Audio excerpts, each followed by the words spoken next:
The 2023 recession is going to be worse than anything we've seen before, and if you're not prepared, you could be in for a rough ride. In this video, we're going to take a deep dive into the data and discuss why the next recession is going to hit harder than ever before.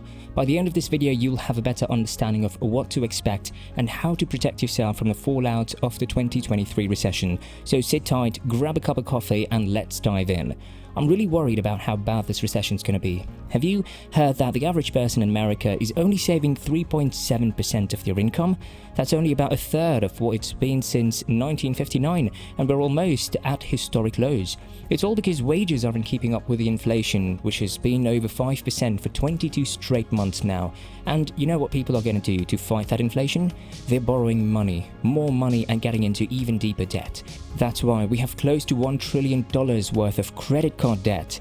What's even scarier is that this debt is becoming more expensive. Credit card balances hit a new record at the end of last year, nearly $1 trillion. According to the Federal Reserve Bank of New York, that's not only the highest ever, but it was also the biggest yearly increase on record, up $130 billion. Credit card APRs are hitting almost 20%, the highest level since 1985, and the personal saving rates are close to all-time lows, which is a huge divergence from the all-time high credit card debt. To make things worse, this debt is coming due at a time when interest rates have gone up faster than ever before in history. That's just leading to more debt, fewer jobs, and more instability in the financial system. It's a vicious cycle. People are making less and saving less, so they have to borrow more because they have no choice. It's really worrying to think about what this economy means for the saver, the investor, and the middle class. I'm really concerned about how bad this recession might potentially get. The good news is that we're not technically in a recession yet, but the bad news is that the odds of one happening are going up, and there's evidence of it everywhere. For instance, while we did add 236,000 jobs to the economy recently, the rate of job growth is actually slowing down. The latest report from the Labor Department shows that there are now 700,000 fewer job openings, which is a huge decrease from the 10.6 million we had before. Even though there are still about 1.7 job openings for every worker in the US, that still causes concern. To make matters worse, while incomes appear to be going up when you factor in inflation, they're actually going down. Incomes were up 4.2%, but the Consumer Price Index, which is used to measure inflation, was up 6%.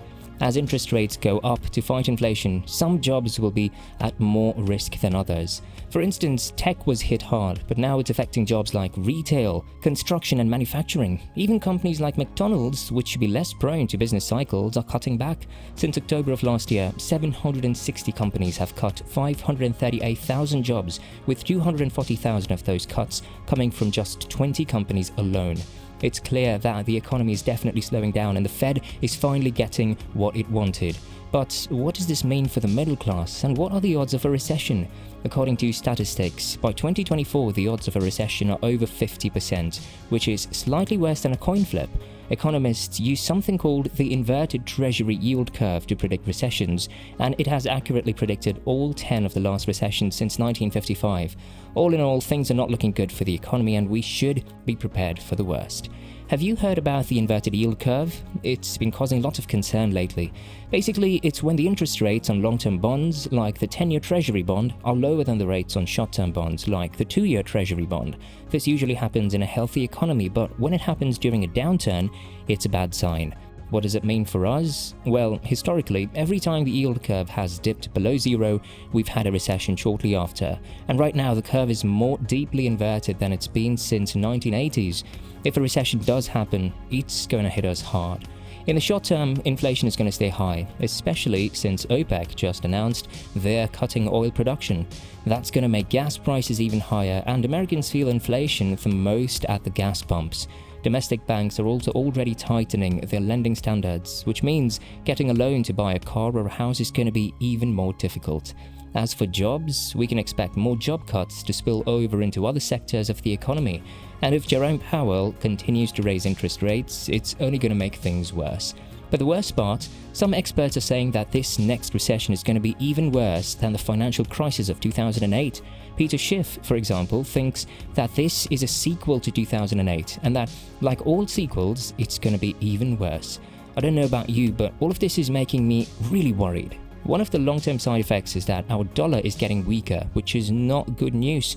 It means that it's going to be much harder for the US to export dollar overseas, especially since other countries are trading in their own currencies and have formed their partnerships. This also means that fewer dollars will leave the US, which is a problem because we can't just print our way out of debt. In addition, more dollars will stay at home, leading to more inflation.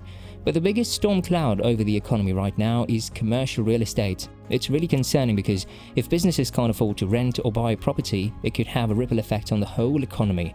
We need to find a way to stabilize the economy before it's too late. So apparently, over the next few years, around $1.5 trillion worth of loans are due before the end of 2025. Usually, this wouldn't be too concerning because they could just refinance. But the problem is that interest rates have more than doubled since then. That means that loans are going to be way more expensive. What's worse is that most of these loans are owned by smaller banks, and we've already seen how much trouble they're in this year, especially if the Fed keeps raising interest rates. On top of all of that, commercial real estate isn't even fully occupied after the pandemic. More and more people are choosing to work from home, so there's less of a need for commercial real estate. And with stricter lending standards, who's going to lend to those banks that are potentially going to go insolvent? What will happen to property values? It's estimated that commercial real estate could fall by as much as 40% because of all these factors. Now, before you freak out about some of those predictions, here's what you have to understand about them. Everyone loves to make a good prediction because eventually someone will be right, just like a broken clock is right at least twice a day. But for a prediction to actually have value, it needs to know three things. First, it needs to know the want, which everyone seems to know, right?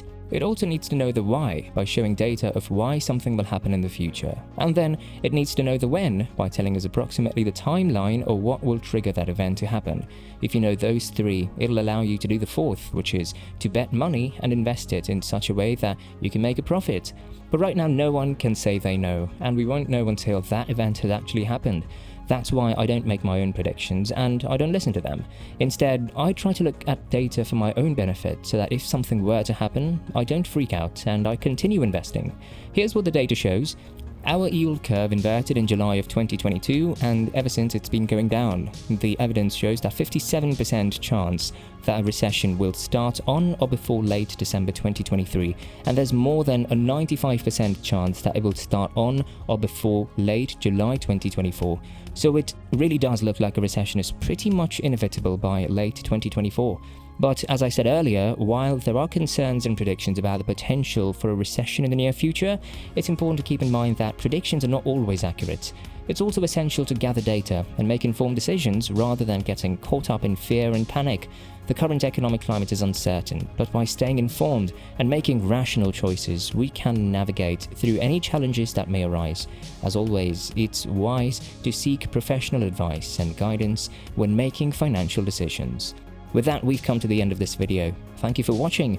If you found this video informative, please give it a thumbs up and consider subscribing to our channel for more content like this.